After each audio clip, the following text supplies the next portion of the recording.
Hey guys, so you actually are getting this a day before I had originally planned on doing this. I've been working with Nikki. This might work. Anyways, sorry. I was going to release this tomorrow because I've been working with Nikki and I wasn't sure if we were going to get here on time. But Nikki took a little sick. She's fine. She just had a little upset stomach. So you guys get this instead. And yes, this is one that I actually had to have notes on because this is The Dead in Deline. Are you afraid of the dark? Anyways, Deline. Deline, Northwest Territories. Oh, God, I love that place. The Grey Goose Lodge. It's super comfortable to stay there. The food is fresh and amazing.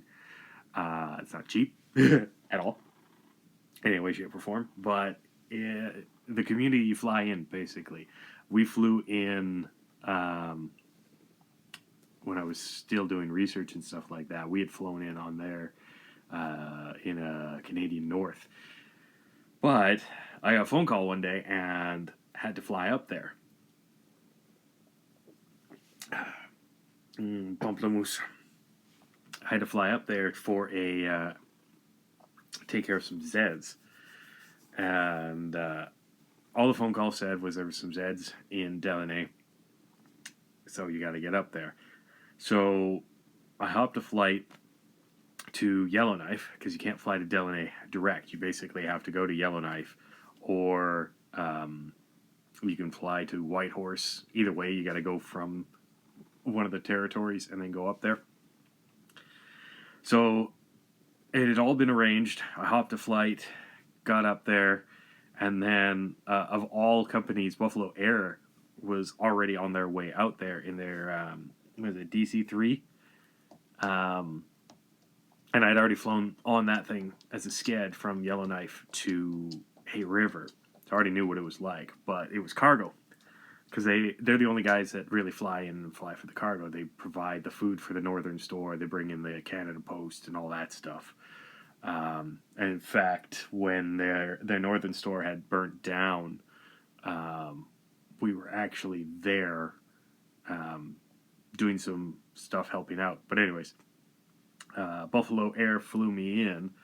And I don't know if they were read in or anything, but there was a little box there for me. And it was some notes on what I might have to deal with.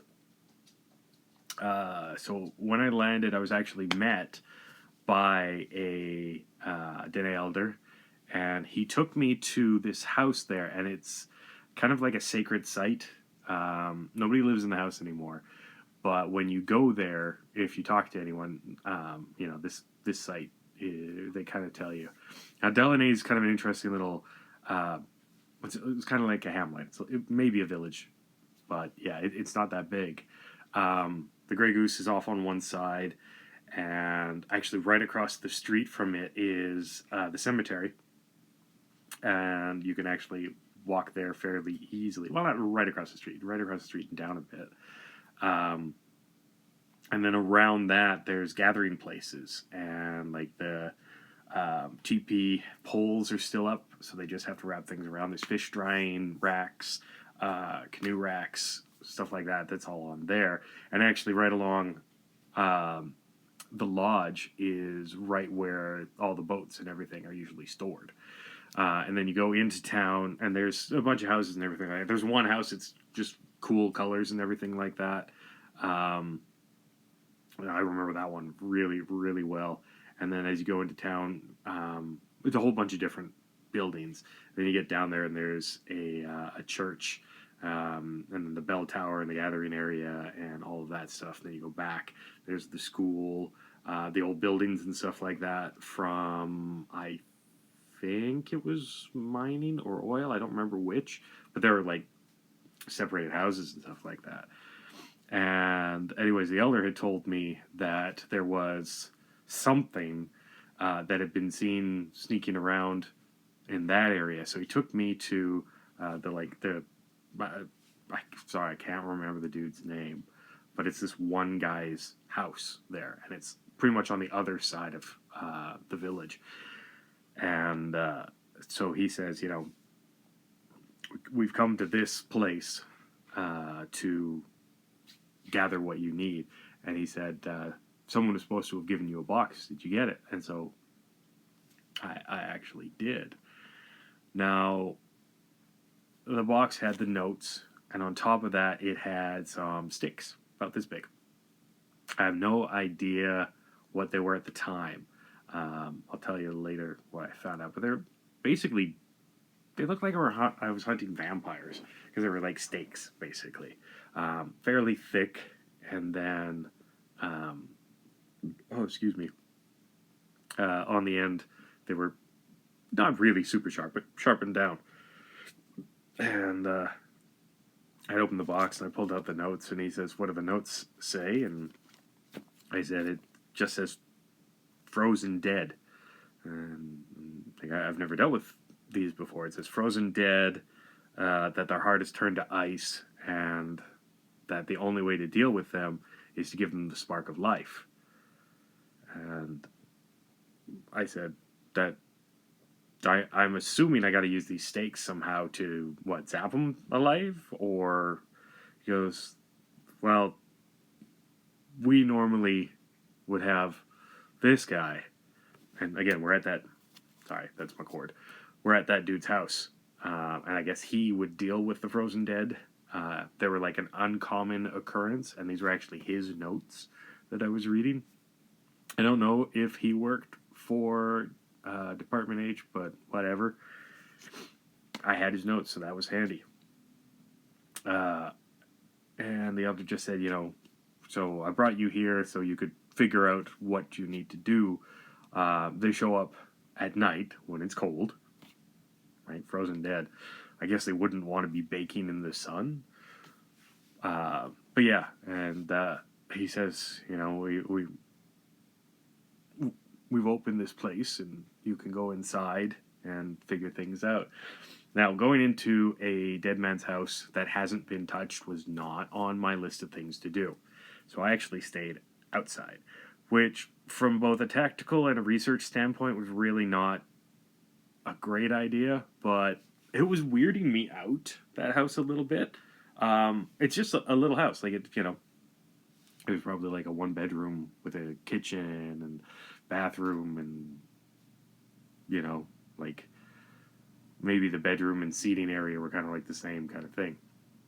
Because it was little. It was like a bachelor apartment big. But yeah. What I did instead was I actually, in the fire pit that he had, which was still stones and stuff like that, there was some firewood, and I started a fire. And I started going through the box completely, and yeah, there were about 4 steaks, and they were ash steaks, which, okay, cool, ash. And there was, you know, like, there was some tinder and stuff like that in there, jute twine, I think. Something really fibrous that looked like jute twine at the very least. A fire steel, a piece of flint, and his notes and stuff like that. And so I started reading through again and again and again, and it basically just said, frozen dead, give them the spark of life. And so I sat there for a few hours, and just before night started falling, the elder came back, and I had a thought while I was reading through the notes, and I had kind of scribbled a little bit on it. And I said, what language was this originally written in? And he says, Dene. I'm like, okay. So, do you have, like, his original writings? And, like, quick as a whip, dude reaches in his pockets, and he goes, well, I've got mine. And he told me about the frozen dead. And I'm like, okay, well, are there, like, is there anything else? Because at this point, I'm sitting around a campfire. I've got 4 wooden stakes, and I'm still thinking I got to vampire these guys. or beat them to death with a stick. And he's reading through everything, and he's like, no, it's basically, you have to give them the spark of life. They have to feel the warmth of living again. And I was like, okay. Right around 5 minutes after that, it started getting really dark really quick. And he headed home. And everyone, I guess, was locking their doors at night. It was kind of like an open secret that some weird shit was happening. And this is a community where, like, when I was there the first time, nobody really locked their doors. Like, even your hotel room, we didn't really lock it. So, yeah. But I sat there for about another log. That's pretty much how I was telling time at that point. And I was poking the fire, and I just kind of heard, like, crackling, like, that, right? I hope you could hear that, otherwise that just looked weird. Oh, look, I'm pretty. No, that cracking noise, like your joints are stiff, and you gotta crack your joints. And it was coming from the lake, basically. I'm gonna call it a cabin. Was maybe 60 meters from the lake. It's kind of up a little hill and stuff like that, but I heard that kind of noise, and it was just kind of like, it was like when you take an ice tray and you crack the ice cubes loose, right? You get that kind of popping noise. And you could just kind of hear that. And I figured, weird shit, at night, I'm going to check it out. I grab a flashlight, and I go check it out. Fire's still burning. I've got one stick in my hand, by the way, just in case. I still have no idea really what I have to do, but I figure my usual thing is take off the head or bash in it. So, yeah. So I walked over there, and I had the flashlight. I kept sweeping it from side to side to side. And as I got a little bit closer to the shoreline, I could start hearing that popping sound, that crackling sound a little bit more. And I kind of decided to stop where I was and just listen. So I opened my mouth a little bit and just stood there listening to everything. Why do you open your mouth? Because you actually can hear better when your mouth is open. And then I heard it again, and it was just off to my right, but I couldn't tell how far it was, so I swung the flashlight over there. And there is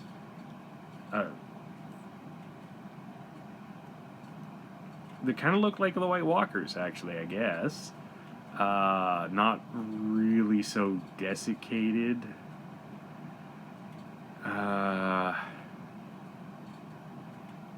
Alright, you remember in season 1 of Walking Dead, when the corpses were fresh, right?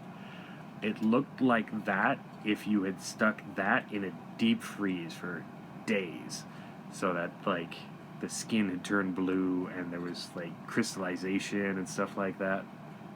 The eyes were completely white. Like, the color in the eyes were completely gone. And it moved really kind of stiffly, like that, like the joints and muscles and everything were frozen.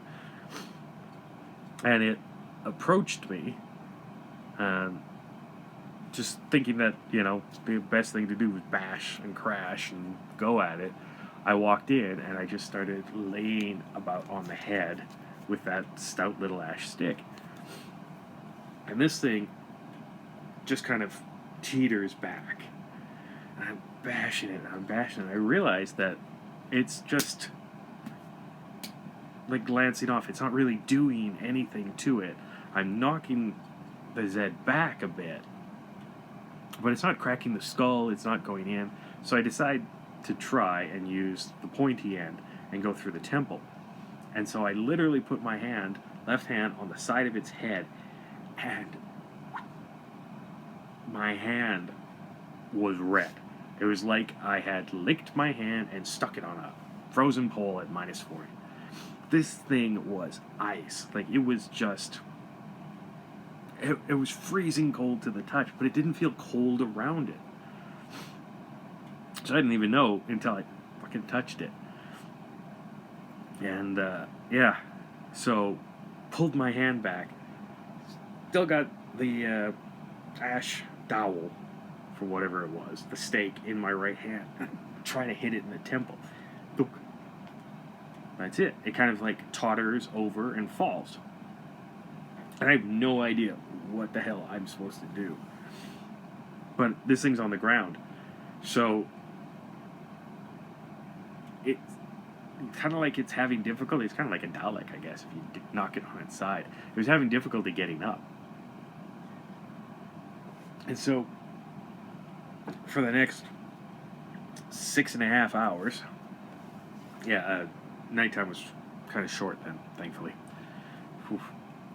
It would have been greater if it was like that when I was in, the hook took, and night was like 45 minutes, right? No, about 6 hours. For the next 6 hours, every time we would get up, I would smack it down. I would just trip it. I would knock it.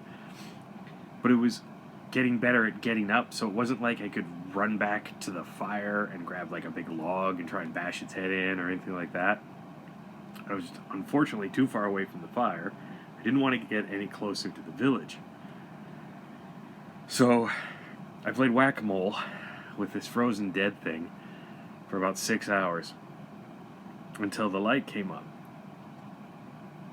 I think you could feel the warmth of the sun coming because it started as it was getting up.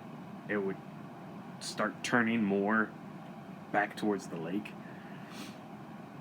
And eventually it just kind of shambled towards the lake. And I kept trying to knock it down, but because it was next to impossible to touch, and I had even taken off my jacket and wrapped it around my hands, but every time I went to touch it, it would burn through the jacket. Like, it would freeze through the jacket.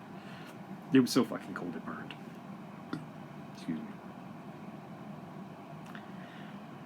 Basically what had happened was it got close enough to the water as the sun was coming up. It had already gotten into the water.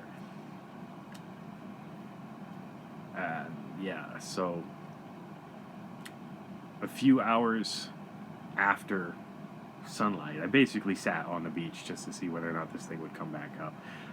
Fucking cold, by the way. Cold morning. Wind coming off of the lake. It's Great Bear Lake. It's gorgeous. Wind coming off of the lake, freezing my face. And I just sat there to make sure this thing wasn't coming back. The elder showed up again. Thank God he had a cup of coffee. One of the things that we used to bring in when we were doing research, and one of the things that was in that shipment from Buffalo Air was we would bring in coffee grounds, like Timmy's Coffee and stuff.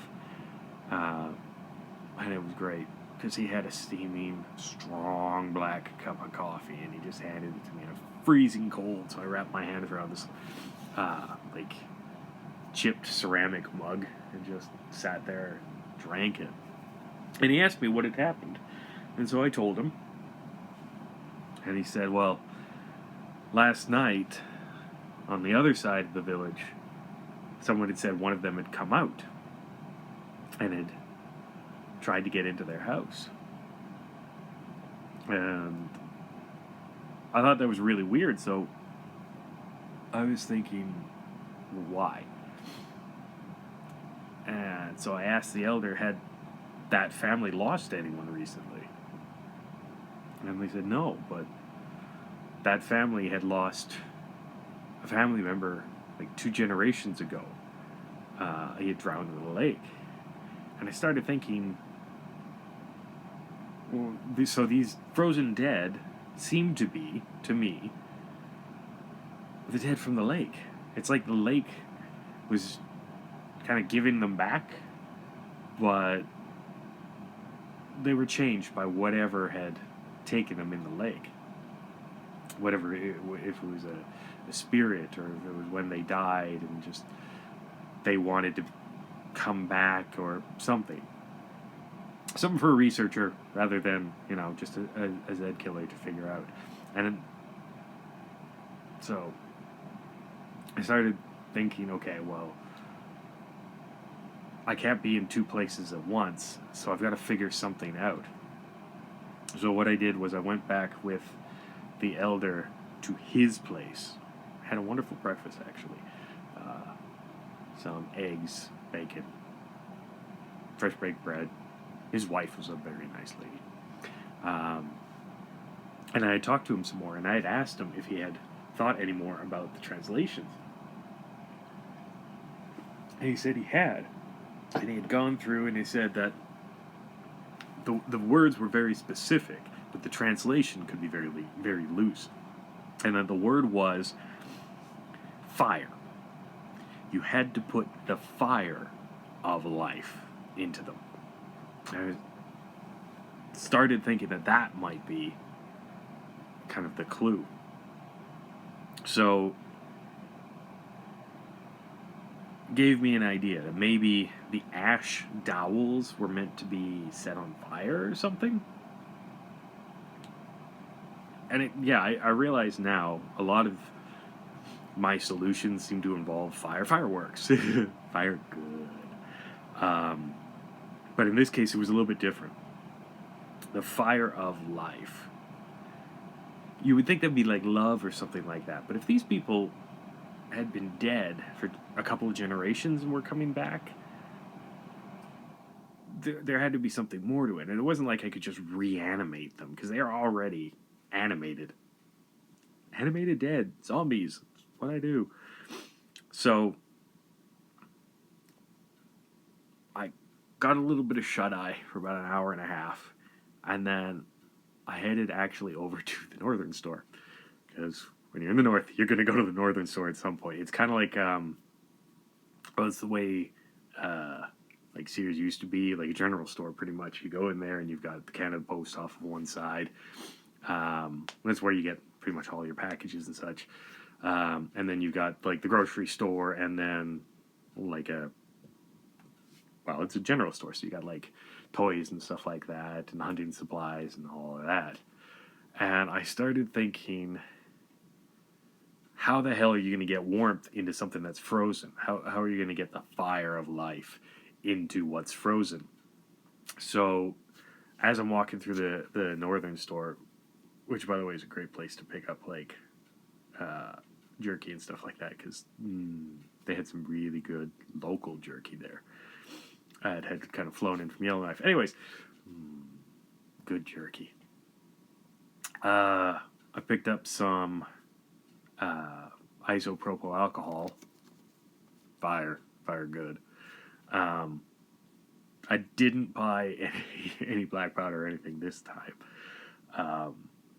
Even with a special license that I've got, which I can show you if you guys want to see the license. Just say so down below, and I'll show it to you next time. And a little sticker I get to stick on my car, which nobody believes is real, which is, I think, the point of it. Only people who are read in go, oh, that's a real one. I love it. But yeah, even with that, getting a firearm or explosives, which would have been so much easier probably, is difficult. So I got some isopropyl alcohol. I had bought some rags and stuff like that. I figure worst case scenario, I'm going to try and set these guys on fire. Fire of life, right? You think something like that would work. So yeah, I grabbed a few things. And because I couldn't really keep an eye on everything, I picked up some glow sticks, sparklers, anything that could really put off light. Road flares would have been great. There's no real roads. There's not a lot of roads in Deline. Let's say that. There's not a lot of mileage of roads. Like paved roads where you have your car and stuff like that. Actually, I don't think there was a single paved road. But yeah, I got some wonderful pictures from my first trip there. Anyways, and yeah, I kind of went back to the cabin and set everything up so that at about 11 o'clock or so I could start the fire, get a few things going, and just kind of go from there. And I fell asleep for a few hours because, of course, trying to kill a Zed for 6 hours just takes it out of you. And I woke up to the elder shaking me awake, and night was going to fall soon, so I started up the fire. He handed me another cup of coffee. So good. And I got the fire going, and I took one of the dowels, and I wrapped it in a rag, and I poured isopropyl alcohol on that, and then I wrapped that in a dry rag, just so that it would kind of slowly soak and it wouldn't evaporate. And I waited there, and now knowing that there were two of them, I had asked the elder if there's any way for them to signal that, there's one over there. And he said that, meep, those horns, bear horns and stuff like that. They had them often. And in fact, I had picked up one of these when I was there, which is basically the exact same thing, only reusable. So, no, this isn't the one from there. That one ended up getting broken on the flight back. But yeah, most houses had that, or little air horns and stuff like that, because bears. And yeah, I saw a couple bears when I was there, and yeah, they stayed away from these things. You would have thought, frozen dinner would have been easy. No, even they stayed the fuck away from these things. So, but I got the fire going, and I had put out back down to the, tired. Back down to the beach and everything, down to the lake, glow sticks. Just kind of like every 6 feet or so for a path about 3 or 4 meters wide, so almost 5 yards. And just kind of, 2 and then 1, and then 2 and 1, and 2 and 1 and 2, so that I could just see down the path that this thing had taken. Because here's the thing about most Zeds, they're dumb. They don't necessarily think. Some of their brains have actually rotted, so that's kind of funny. And yet you usually have to take off the head or bash the brain. Usually. So I waited, and I had the fire going, and I'd been feeding it firewood, and I kept that, the steak wrapped in isopropyl alcohol, sitting there. It's boring. You have to, it's like a stakeout, right? You have to keep your mind going. And I thought this thing was going to come up right away, like it did the first night, but I got a little bored, and I started playing with those little sparklers and stuff like that, which are kind of cool. They're essentially thermite. They're kind of fun. But, 2 or 3 hours had passed after nightfall, and then finally I heard that, I don't think I can do it again. Nope, you're not getting any more cracks. That ice cube cracking joints noise. And, so that point I knew I should start looking around. And in fact, I could actually see some occlusion of the first few feet worth of glow sticks. And as it approached, I could see it kind of walking towards one of the glow sticks. And I'll tell you, those glow sticks were cheap, and they really didn't give off a lot of light, and it was really just creepy to see this thing walk up with only like its legs really showing. But anyways, I grabbed the steak, dipped it in the fire, and immediately went up. And so I ran towards this thing, and I'm thinking, okay, Game of Thrones rules at this point. And yes, I had read Game of Thrones already before all of this. It's a good series. Remember when your friends were depressed 17 years ago? That's why. So I literally kind of walked up, and I just tried to set it on fire. It went out. Like, the flames just went out. This thing sucked the heat out of the fire. How am I supposed to give the flame of life back to something that sucks the flame out?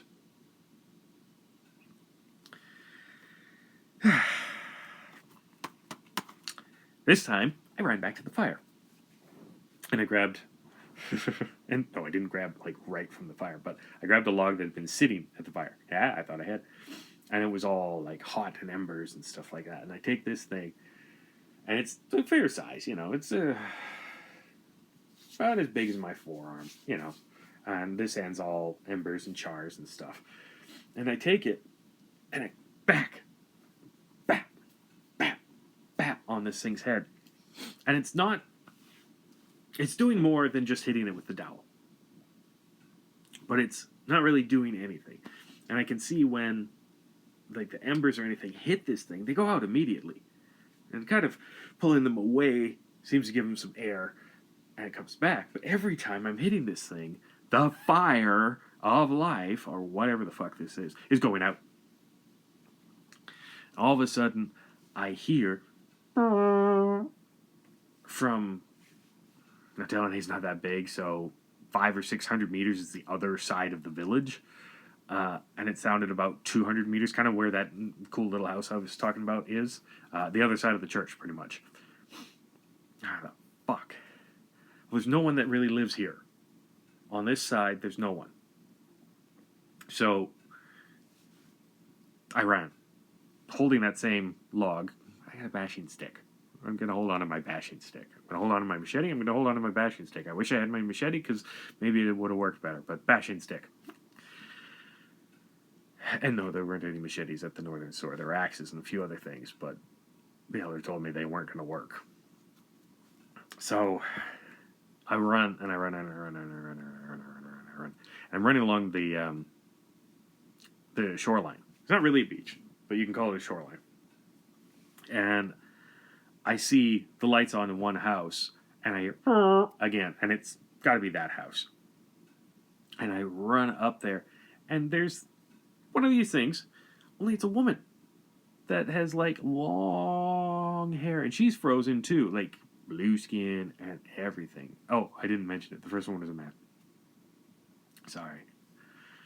I forget what I've told you and what I haven't, and sometimes I don't put things. My notes are in shorthand. Fuck off. So, MZ, male Z, FZ, female Z.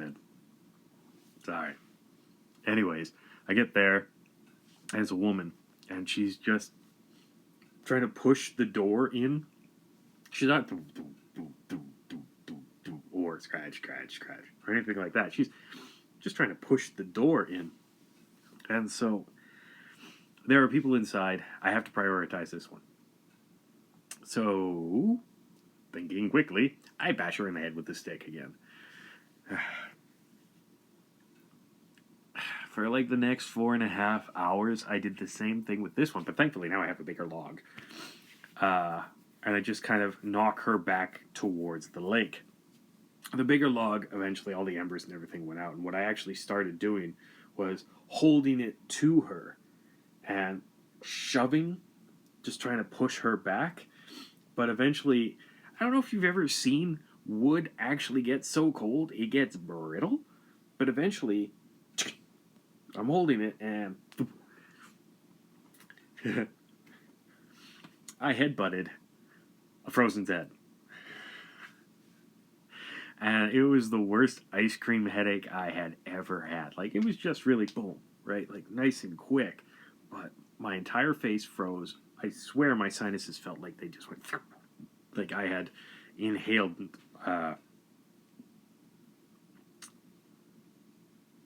what is that really cold shit? Liquid nitrogen. It was like I had inhaled liquid nitrogen into my sinuses, and it just went... How do you inhale a liquid? Well, it likes to sublimate really quickly. Anyways, it hurt a lot, but we were close enough to the shore that she kind of stumbled, and when she touched the water, she kind of just went into it. So I stuck around there for about 5 or 10 minutes, just making sure, and I had actually run back to the house and asked them if they had an axe, and they handed me one. And I just stood there with this axe trying to make sure. And I said, okay. Realizing there's more than one. This one doesn't seem to be coming back. I still holding the axe, by the way. I run back to the other side. I was getting my steps in that day. And I get to the other one, and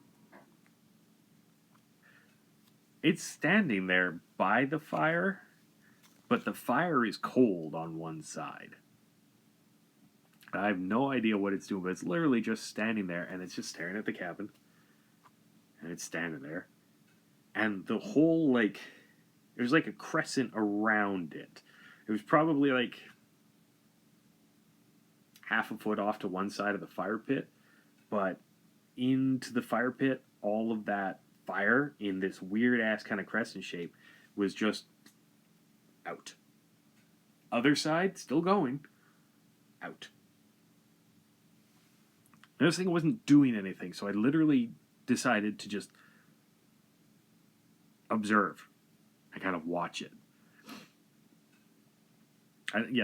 Occasionally I lit the actual dowel on fire and I kind of poked it a little bit. I didn't really know what to do at that point. So, but when I poked it with the ash dowel / stake, the skin, like, didn't get quite so brittle. It was kind of, it didn't suck the ember off, basically. Wow, that sounded sexual. It didn't suck the heat out of the ember on the ash the same way it had on the log, which I think might have been poplar or elm or something like that. Even pine, I don't know. But I kept poking it. By the way, that is probably one of the weirder phrases. I kept poking the zombie. Pokey, pokey, pokey, pokey, pokey, pokey, pokey. But I don't know what else to do.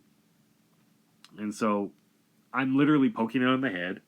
And, it kind of squish, squish. But the head's moving a little bit more than smacking it is.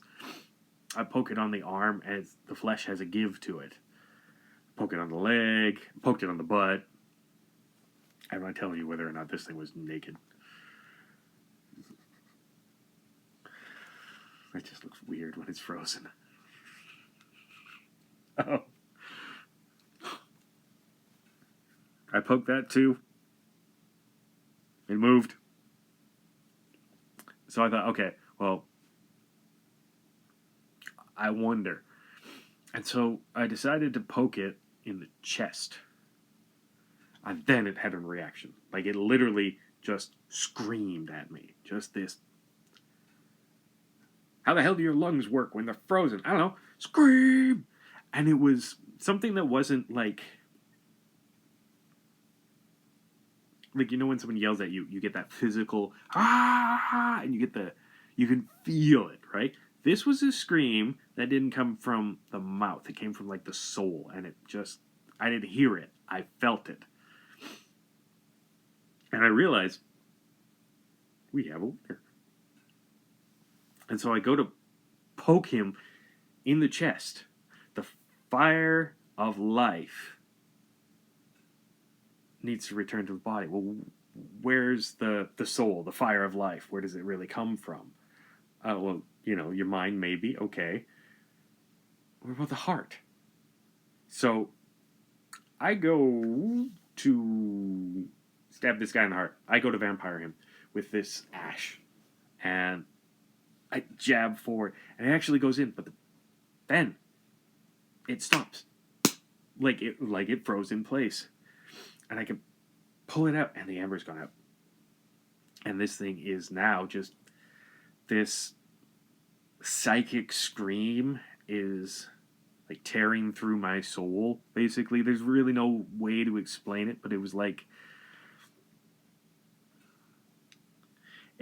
someone was whipping me with frozen barbed wire, like frozen barbed wire that had just been taken out of, Satan's frozen ass is the word that pops into my head. But like it had been just taken out of liquid nitrogen, and they're whipping me with it. And it's still flexible, but it has that cold to it, and it has those barbs to it. And it just feels like my soul is being flayed with this. And I actually ended up passing out from the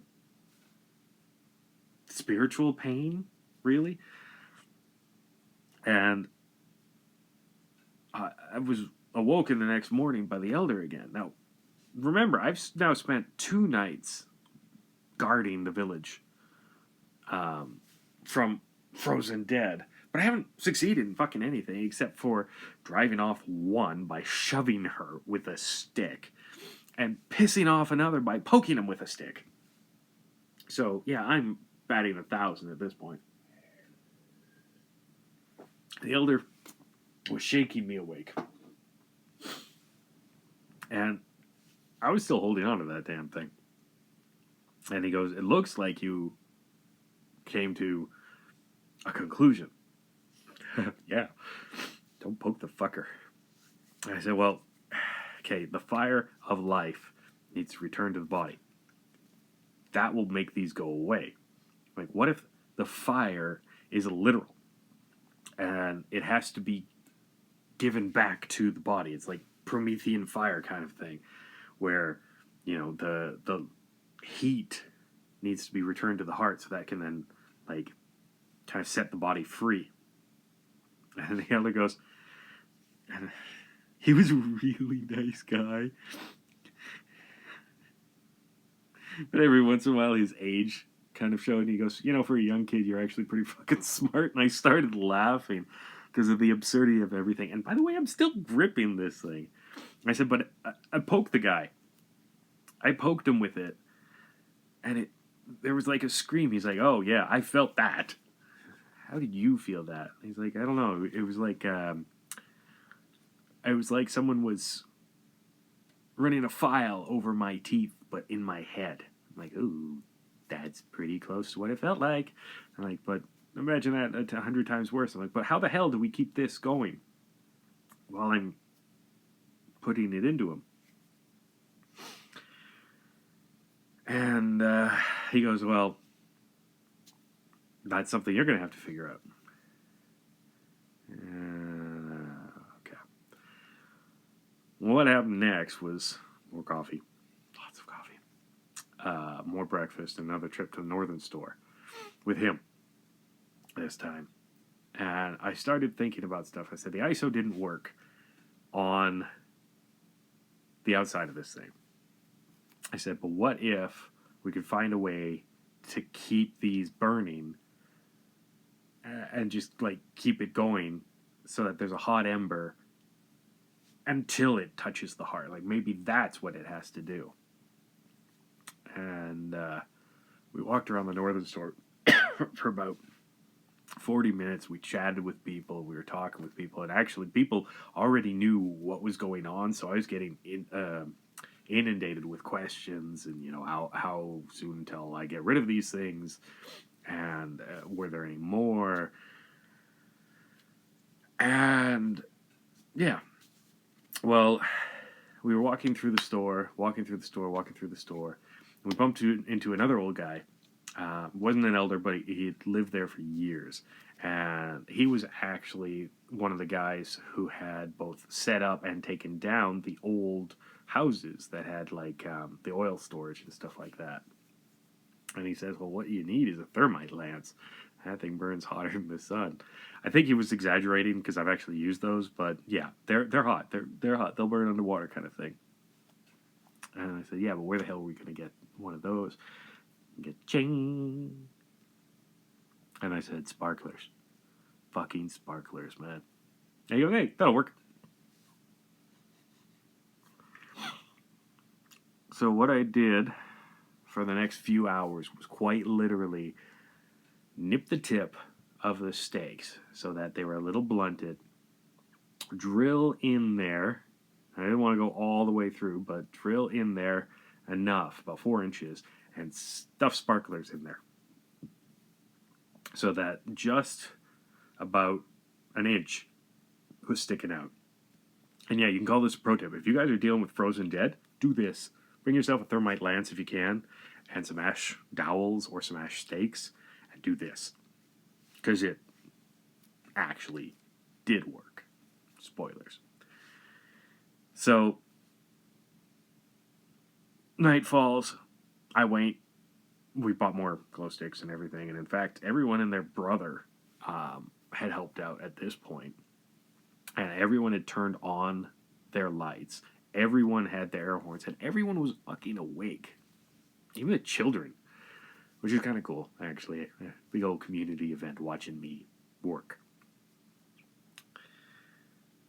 This time we didn't even have to really wait much after sundown.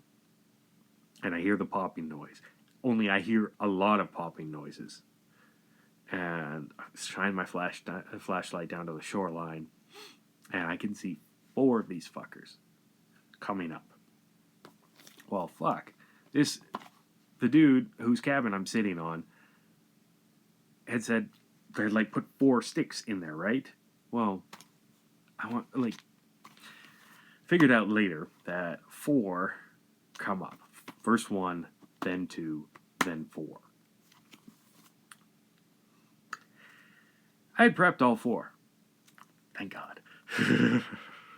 But I had anticipated 4 at once. So, at the first one that I had dealt with, the dude who I poked was moving faster now. So he actually shambled. Thankfully, he's still a zombie, so shambling. Oh, I'm so happy. I rarely have to deal with fast zombies. Rarely. Those guys are a pain in the ass. Anyways, he's moving up towards me, and I stick. Of course, I've got the fire going, because fire, and I'm cold. I've been cold for like 4 days at this point. I stick the first ash dowel stake in there, and the sparklers go off, and I charge towards the dude. And I literally don't even have to fight to get it through him this time. The ash dowel is glowing, almost white around this. The ember is going right up it, and it's actually just glowing through the wood. And I go under his sternum, and I go up to his heart. I have been close to some amazing things, some scary things, and some exploding things. And I have never dealt with a soundless explosion like this. He blew up. But I'm not talking like chunks of him went everywhere. I'm literally talking about like a light inside him lit up. I was blown off my feet. There was no sound. There was no kaboom. There was no ringing in my ears. Nothing like that. Just... yeah. The fuck. Anyways, ran back to the fire. Grabbed 2 more. At this point, I'm double fisting it. I stick them both in the fire, and I run down. And there's the lady. I don't know if she was a mother or grandmother or whatever of the people living in that house, but there's the lady. And there's another lady right next to her. And they're both almost lockstep. And, yeah, 2-gun mojo is not a thing, but 2-stake mojo might actually be. Because I basically went thump and up to their hearts. And then that almost knocked me out because I was about 12 feet back, pretty much on the fire. Burned a little bit of my hair off, but pretty much on the fire. Still going like this. No stakes in my hands. No ladies there. And there's the last one coming. Big guy. Like, I'm 6'1", 220 pounds. At that time, I was about 6'1" and 200.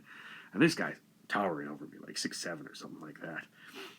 And he's still moving like a frozen corpse.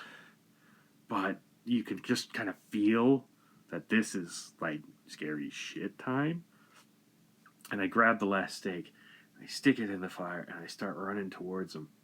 And I get about 2 steps away, and I wrench forward, and a hand, the fucking zombie's hand, grabs my wrist, and he just stops me. Cold is burning through my entire arm, and I'm just trying to force this thing forward, like literally pressing on my hands, because those sparklers, when you get a bunch of them together, yeah, sure, they're gonna burn, and they do burn like thermite, but yeah, only the wood is what needs to be burning for this. So I'm trying to shove my hand forward, trying to pry off his hand. I'm getting burned. My arm is almost purple at this point.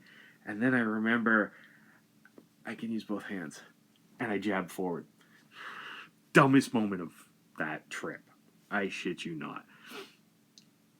Left-handed, jab it in, reach up to the heart. Soundless explosion, but I swear to God, I could hear like a mental fuck. And that was it. The fourth one poofed, and I was out. Out cold. Really cold.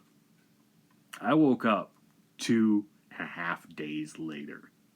I'm in the lodge in front of the big fireplace that they have. I've got like 4 blankets on top of me. There's like a cot put there, and this fire is just roaring. As I wake up, I'm warm. I'm actually warm. Like, I'm comfortable. I'm happy. I'm right by the fire. And I hear, hey, he said you'd wake up fairly soon. And I glance over, and it's the cook. She's a really nice lady, too. And almost as good a cook as that elder's wife. And she goes, you want something to eat? Some oatmeal, something like that? And I'm like, you know what? I'm starving. The elder had walked in about 15 minutes after I started a third or fourth bowl of oatmeal. And my second plate of scrambled eggs and bacon. I think I was on 6 pieces of toast. I don't even know how much coffee I'd had at that point. But the carafe was like one of these big ones. And I was the only one there. So but the elder comes in and he grabs a cup of coffee and he sits down and he goes, well, it's been a little over 2.5 days and nothing's come back. Everyone had heard that last soul-screeching pop. You guys heard that? I didn't hear a goddamn thing.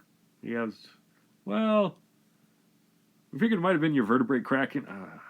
Smart ass. I went, okay, so nothing since then? No.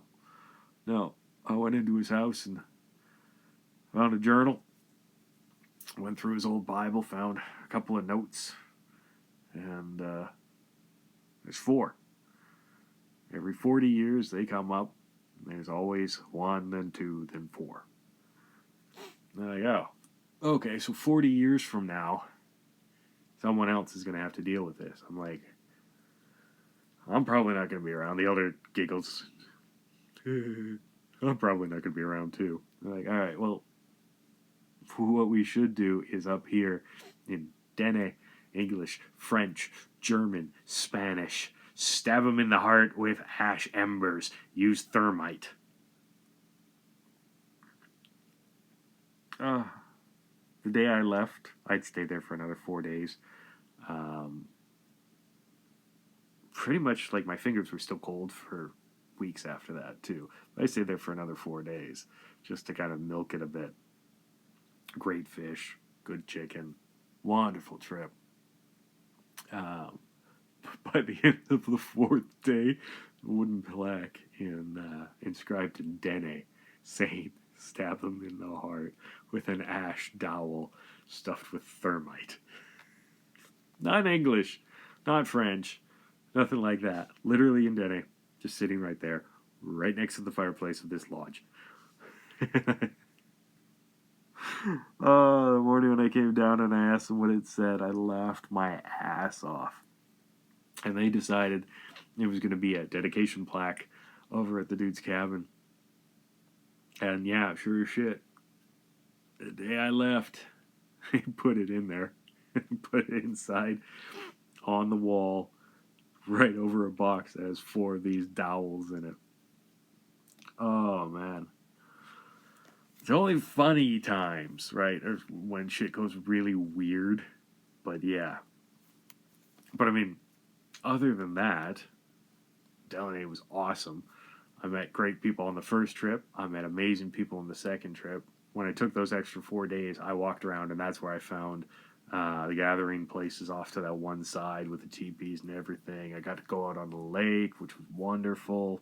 Eventually, I got the feeling back in my fingertip, which was nice.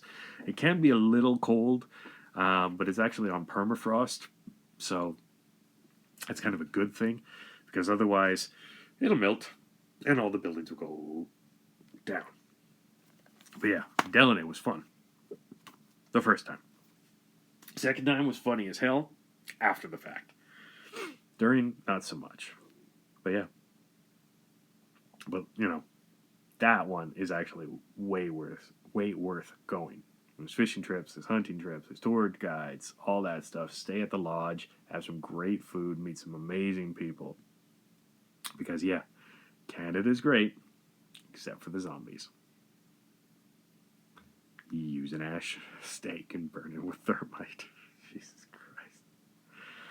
Oh, I should have taken a picture of that and I could just show it to you guys. But yeah. Ciao, guys.